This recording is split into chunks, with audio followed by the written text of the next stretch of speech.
Hi there, it's Michelle, and I have a topic I want to share with you today because I find that this topic of what do I eat is such a big concern for so many of us, especially when we're doing our best to try to eat in a way that really fuels our body for energy, creates health, right? We might be trying to eat to support our mood, and yet we're really confused and overwhelmed about what should we be eating. Where do we start with our diet? How do we cook food that's healthy? And food, in and of itself, becomes this huge piece of stress in our life. So, I want to share with you one thing today that I think you can start with that's really going to help you shift into a better place with your diet and with eating. And again, I just want to acknowledge that there is a lot of advice out there on how to eat to be healthy, right? There's the keto diet, the paleo diet. You can be vegan or vegetarian or, carnivore. There are so many different diets. They all, are put out there like they're the best thing in the world. And yet, so many of us are still struggling with what to eat. Maybe you have food sensitivities. That means there are certain healthy foods even that you don't digest well. You have gas, bloating, heartburn, inflammation when you eat certain foods. You may have been diagnosed with food sensitivities, which can feel really frustrating and overwhelming. And so there's a lot of confusion for many people today around food and what to eat to be healthy. And so I want to unpack that a little bit. And I want to start with just one small thing you can do to help your body digest food better, to eat better. And it's really going to be around this mindset piece around food. Now, don't check out on me here. I want you to hear what I have to say about this because this actually can make a huge difference in how well you're able to digest food, even regardless of what you're eating. Now, I'm not saying if you have some food sensitivities or allergies that you can just change your mindset and maybe those are all going to disappear, but I do want to show you how the way you think about your food and interact with your food on this mental and emotional level can really shift your ability to digest food well. Okay. So I want you to think about sitting down to a plate of food, maybe something you really enjoy eating, and those emotions, that sense of maybe excitement, even, and hunger, right, that we feel around food that we enjoy. We get a lot of pleasure from food, and we should. But when food becomes the enemy, right, we start to have this battle in our mind with food. What should I eat? What should I not eat? We might pick up a certain food and find that we know we shouldn't be eating this, and there's this tug of war in our mind because we know this is a bad food, right? Or we know we don't react well to a certain food. We may find ourselves reaching for certain foods because we're craving things that we know aren't healthy for us, like sugar or other processed foods. And so I want you to think about how you react with food. Is food stressful to you? Is trying to figure out what to eat feel like a really tough thing to do? Well, I want you to just set that aside for now. You've been eating every day of your life, right? Up until now. Otherwise, you probably wouldn't be here. And as you think about the food choices you make, I want you to just set aside this mental tug of war about what to eat and not to eat. And instead, just think about how you think about food. Is food something that you categorize as good or bad? Is it something that you find yourself eating certain foods and feeling guilty? Or maybe you find yourself struggling with an eating disorder, right? And maybe you're reaching for the wrong foods to calm your nervous system. These things are so common. And a lot of what's fueling these behaviors and even the way we digest food is how we're thinking about our meals.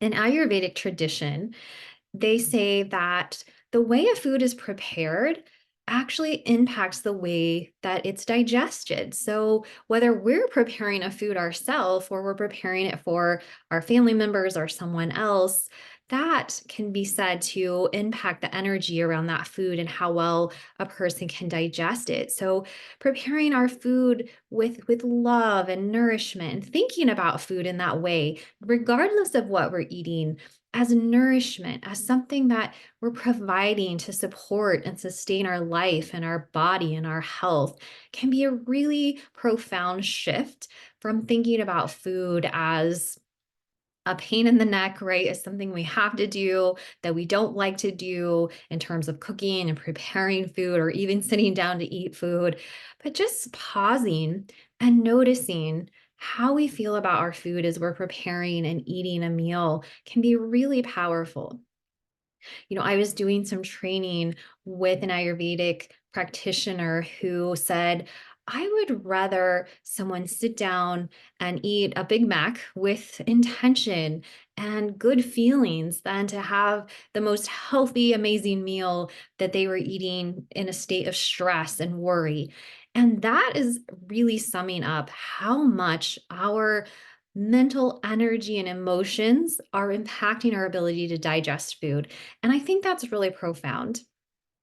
In his book, Nourishing Wisdom, Mark David actually tells a story about a man he was working with who was struggling with his digestion. He was just running out of the office to go get some fast food on his lunch break, scarfing it down in the car, and then going back to work and feeling really, pretty terrible, right? He wasn't digesting his food well, having a lot of digestive and other health issues. And Mark tells about his advice to this person. He told him, I don't want you to change what you're eating. I really just want you to take that same meal, that same fast food meal, and I want you to take it. I want you to go find a park bench somewhere, and I want you to sit down for 20 minutes, and I want you to just eat and enjoy your meal and eat slowly and notice the flavors and the enjoyment and the taste, right, of your food, and chew slowly. And this person came back to Mark David a few weeks later and said, I learned two things. Number one, I really don't even like fast food. And number two, it made a huge difference on how he was digesting, right? The bloating, some of these other uncomfortable digestive issues and health problems he was experiencing actually shifted as he just took the time to really stop, take the time to enjoy his meal, tune into what he was doing. And so we can just take some attention, right? And intention into the foods we are eating. Whether you're struggling with foods that seem like, you're reacting to a lot of foods, you're not sure what to eat.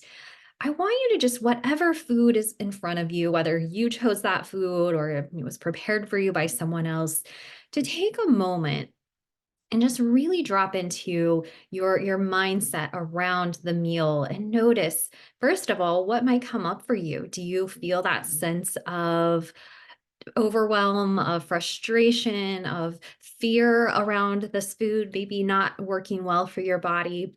I want you to just set that aside, because anytime we eat, we're getting nourishment, right? We're getting fuel for our body, and we can be thankful, right? We can thank this food for providing that for us, even if it's maybe not the best food that we could have chosen. I had a conversation with another practitioner who was in the trauma training that I have been a part of. And she, we were having this conversation around food, and she said something I thought was really profound. She said, no matter what I'm eating, I just take a moment to really acknowledge for myself that this food is nourishing me on some level. So even if I'm eating an ice cream cone, I can acknowledge that it's giving me enjoyment, right? Pleasure.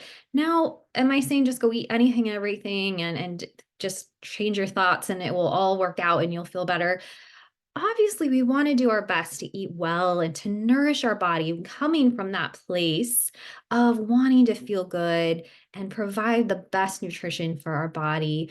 But, the truth is, we live in a world where we're surrounded by unhealthy food choices, and probably none of us are perfect about always eating the healthiest foods. In fact, that may not really be a very healthy way to look at food. Now, I understand you might be on a specific diet for health reasons like an autoimmune protocol or something along that lines where you're doing an elimination for a period of time. But the idea here is whatever food we're eating, the mindset we bring to consuming that food, the way we think and feel and interact with that food on this emotional and psychological level is going to impact our ability to digest that food well, to draw nourishment from that food, and to break it down and utilize the nutrients. So, as you're thinking about what to eat, how can we bring in this one small thing that we can do to help our body digest better? Just taking a moment to even be thankful that whatever food we're eating, it is providing nourishment for us at some level, that the foods we're choosing, whether that we're choosing those ultra healthy foods that are sometimes more feeling like we're restricting ourselves, or we're reaching for maybe that treat every once in a while, then we can be grateful that we're getting something that's giving our body nourishment, comfort. And if you do find that you really struggle with your food choices, maybe sugar, for instance, causes a lot of inflammation and fatigue for you, but you find yourself really struggling to get some of those more inflammatory foods out of your diet that are causing issues, that can be related to your nervous system biology, right? We know, for example, that low neurotransmitter function can impact cravings. If you have low serotonin, you may find yourself craving carbs or sugar, especially in the late afternoon or evening. If you're low in dopamine, you might find yourself reaching for sugar or coffee or just food in general as a pick me up to help your mind focus. And so I would explore that as well. If you find that it's hard to shift your thoughts around food, or it's hard to shift your food choices, and a good place to start is to grab my mood fix assessment. I go through some of the different neurotransmitter systems and the different symptoms and different types of behaviors that might show up when we are low in these neurotransmitters. And you can assess that. And then I'll help you get started in that guide with what to do to really shift those patterns in the brain that can actually then shift our thinking as well as our food choices. So, take this with you today as you sit down to eat your next meal. Just take that moment to tune in to what you're thinking about food and really shift that into a place of just being thankful for what you have and acknowledging that it's nourishing and providing something for your body. I'll see you next time.